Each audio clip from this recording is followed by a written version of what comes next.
how's Bullard doing? Like a question for him. He's in the protocol. And Devontae dropped out, I believe, toward the end. Yeah, I'd say he'll be day to day. With Zach, did he further re-aggravate it to a point where it's going to be a longer wait period? I would say further re-aggravated. I think it was more or less, it's always hard to simulate what you're going to face in a game. And I think he just, and I mean, you'd have to ask him, but I just think that the force of the guy that he's going against, it hurt him. So he didn't feel like he could go. So I talked to him on Friday, and he seemed to be struggling with, I need to be there for my team, they're counting on me, and I can't go out there if I'm not going to be effective. So how do you get from him feeling that way to giving him the green light, and then, I mean, like you said after the game, you can't have that happen. Yeah, it's tough. Like I said, I just think I would chalk it up to it's hard to simulate what these guys are going to go against in the game. I mean, we did our best in terms of trying to put them through enough, and certainly had them going in practice, but still the game it's a different speed. But you're confident there's no setback there or anything? Correct. I know it's apples to oranges here, but Jair in 23 had the knee injury, and obviously it was a struggle to get him back on the field. Is there something that's done about the return to play protocol, for lack of a better word, just to make sure that when a guy's ready, that he really is ready? I think there's every situation's a little bit different. So I'm confident in our guys. I think they do a great job. They're thorough. Certainly the players got say-so into the return to play as well. And in terms of their confidence level, obviously, first and foremost, you have to be cleared medically. And we never want to put a guy out there that could potentially have a setback. So I think those guys do a really thorough job. It has been a conservative staff kind of by nature over the years. Does that change a little bit to maybe have a players a little bit more say than typical, or? No, I think it's been pretty consistent, at least in my time here. So. Matt, you obviously care a lot about we-fence, you guys call it that. I'm just, you and Rich, what do you guys need to do? We'll be on time, Matt. American Airlines Bowl. What do you and Rich need to do so you can get some, like you've got a really good battery that you're happy with, but then it always feels like there's another challenge that you're dealing with. The unfortunate thing about whether, special teams in general is when there is a mistake, a lot of times they're like catastrophic mistakes. And so obviously the end of the game, that's a bad one to have happen. But all in all, I thought just in terms of I would say most of the emphasis typically when you're just talking across the league is placed on punt. And, you're doing everything you can not to get a punt blocked. I think sometimes you can take for granted the field goal block. Obviously, yesterday I think was an extreme across the league in regards to the number of blocks that happened. Bottom line with us, I think it comes down to just being disciplined and trusting your technique and what you're coached to do on a daily basis. And unfortunately, we got lifted and we played with poor pad level, and we didn't take the correct steps and just didn't perform the right technique. And so if you don't do that against a really good team that is going to rush hard, you're susceptible to having a catastrophic event occur. From film, was there any issue with the trajectory of the kick or the timing of the operation or anything like that? No, I thought the timing was fine.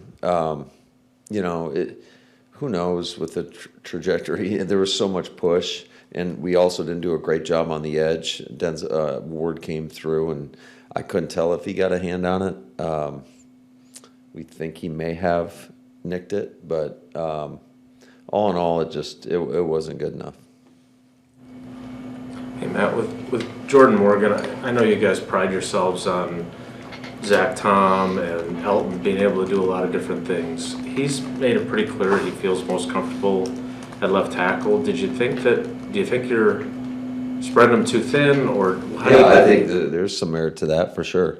I think especially when you look at just yesterday playing multiple spots in one game, I don't think that's easy on anybody, especially a guy that's still a relatively young player. So that's something that we've got to certainly look at.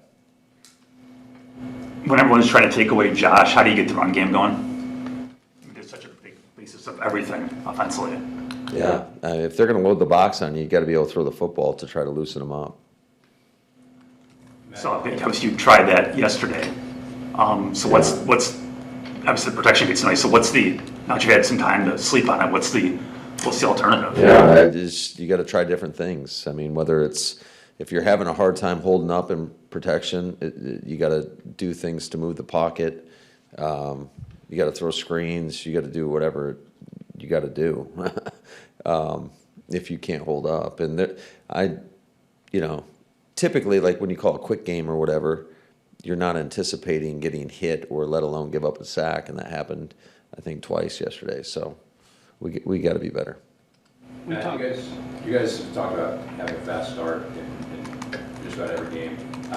Was it more you guys were on a slow start, or did Cleveland's defense slow you guys down more than the offense wasn't fast? All right, well, obviously, so there was basically 3 possessions in the first half. We went 3 and out on our first possession, and I thought we had an opportunity there on the third down to potentially get a first down. The second drive, we drove down. We had a 3rd and 4. We had a false start penalty.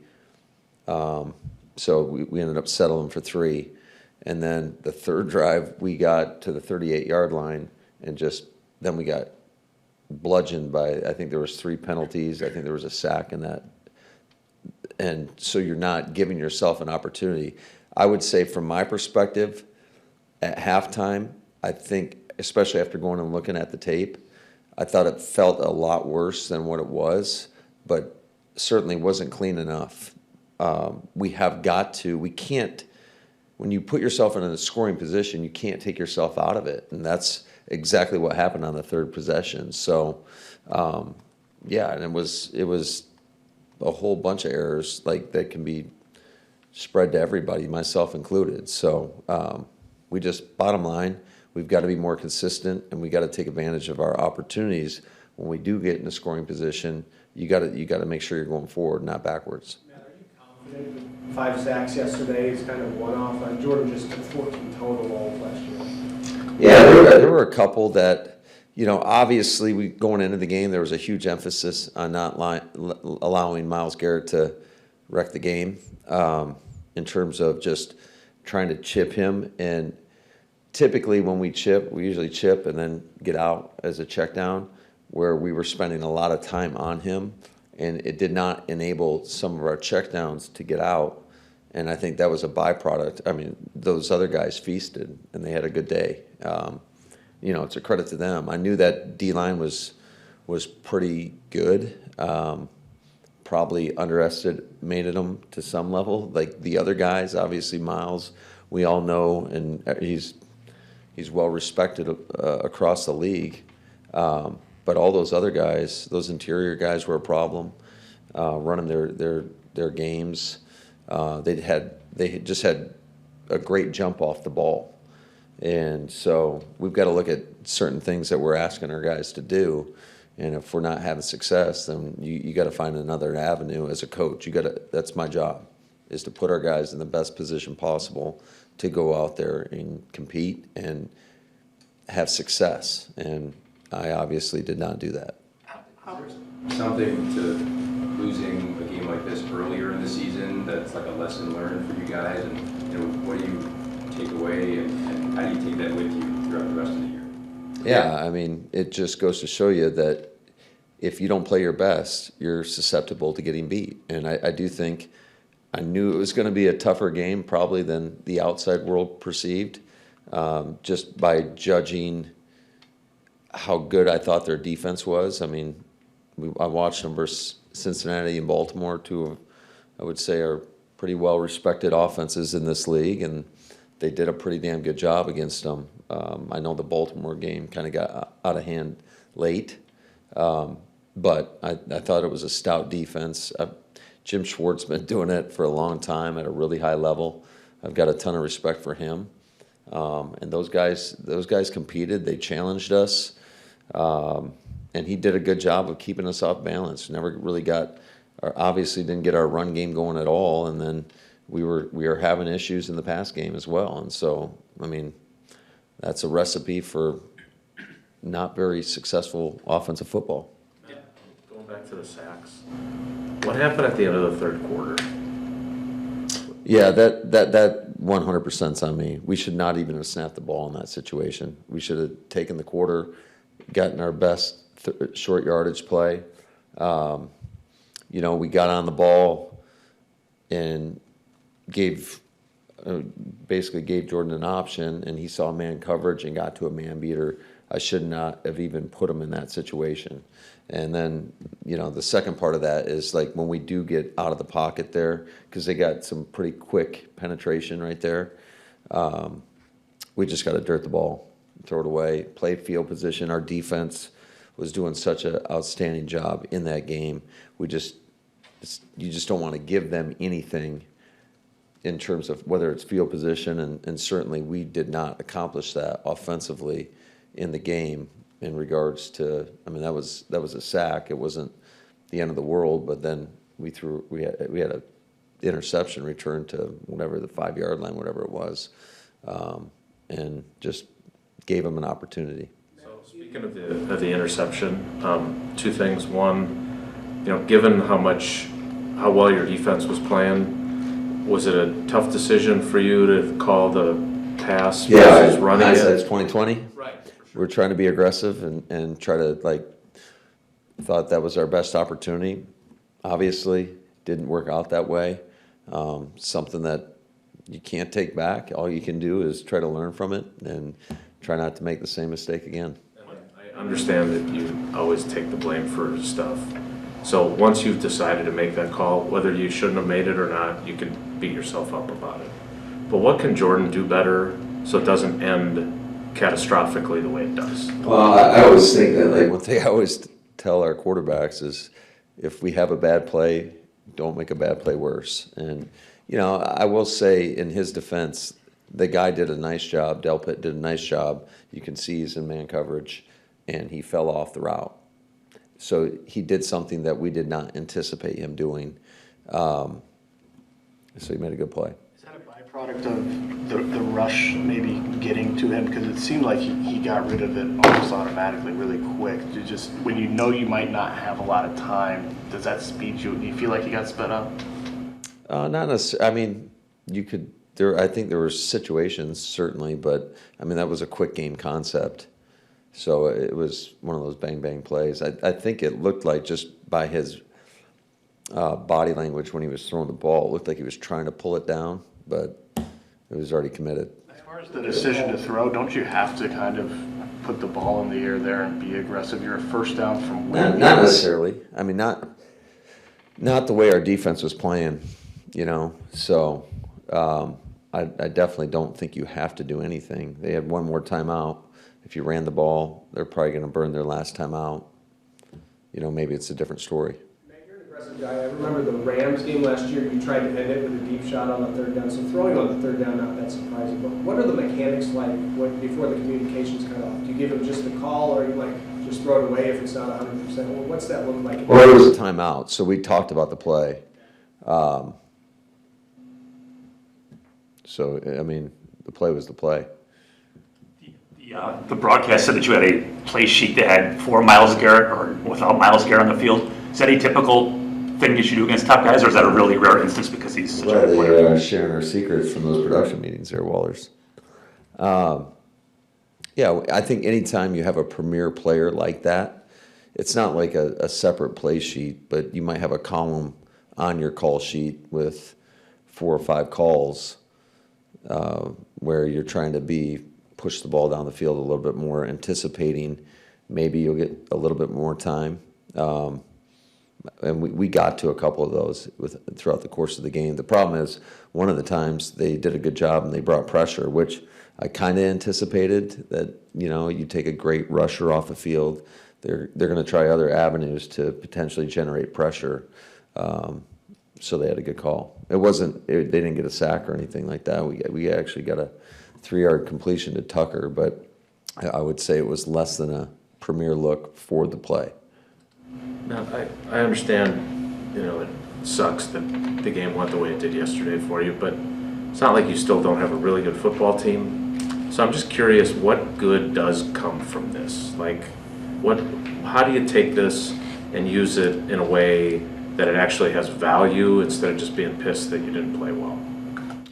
Well, I just think this league is such a week-to-week league, and you can never lose sight of that. And you can't take any moment, any game for granted. And the goal, and I've said it a million times to you guys, I don't think I've obviously said it enough to our team. The goal is to go 1-0 every week.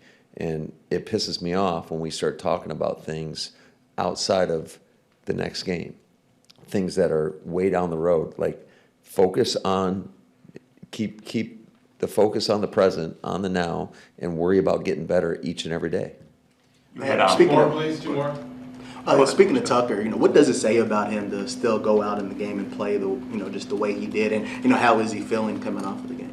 Yeah, I think it says a lot about him just in terms of the competitor that he is. So yeah, I think he's feeling good. What do you attribute the false starts to? I mean, it hasn't been a big problem, Carl, for you over the years, and you had to get 5 yesterday. Yeah, I've seen it. I mean, it's been happening more than we'd like. You see it in practice. It's hard not to expect it in a game. So we have got to dial in better. We have to have better focus and concentration, and some of those are brutal. We had 2 on 3rd down. One was on that 3rd and 4. We had one on the short yardage situation when we tried to bring Tuck in there and run the quarterback sneak. I mean, 3rd and 1, you can't have that. The other one was a 3rd and 10 late in the game, right, when we're trying to set up for a field goal. That pushed us back 5 yards. Yeah, you can't have them. Those are killer penalties. Another one was on a 2nd and 1, now 2nd and 1, 2nd and 6. I'm trying to think of the last one, but anyways, yeah, you can't have them because they are killer. And and then conversely, on the defensive side, we had a bunch of penalties on 3rd down that extended drives. Some of those were in one. I remember one specifically, 3rd and 9, had another 3rd and goal. They didn't kill us in those situations. We ended up overcoming them and moving them back, and they ended up settling for a field goal. But we have got to be better just with our details, our fundamentals, and then utilizing the techniques that we practice on a daily basis. As someone, I'm sure there's a bet or something on that. As someone who can start talking and then keep talking, as you've experienced from listening to these questions, I don't think Sheed was planning on making a proclamation that you guys would go undefeated. I think he kind of got riffing a little bit. No, I know, but I think it's always a good reminder, like, hey guys, like, pump the brakes on everything.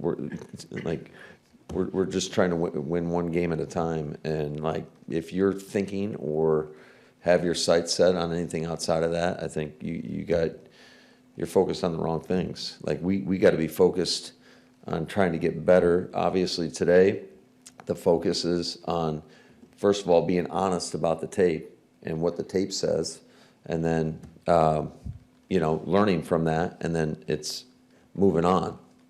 So that's a teachable moment for, I mean, he's probably not going to talk to us the rest of the year, but is that a teachable moment for all your guys that you're using specifically? Yeah, I mean, I think there's a lot of teachable moments certainly when you win, and obviously you better learn from when you have some failure. Otherwise, you'll never get better.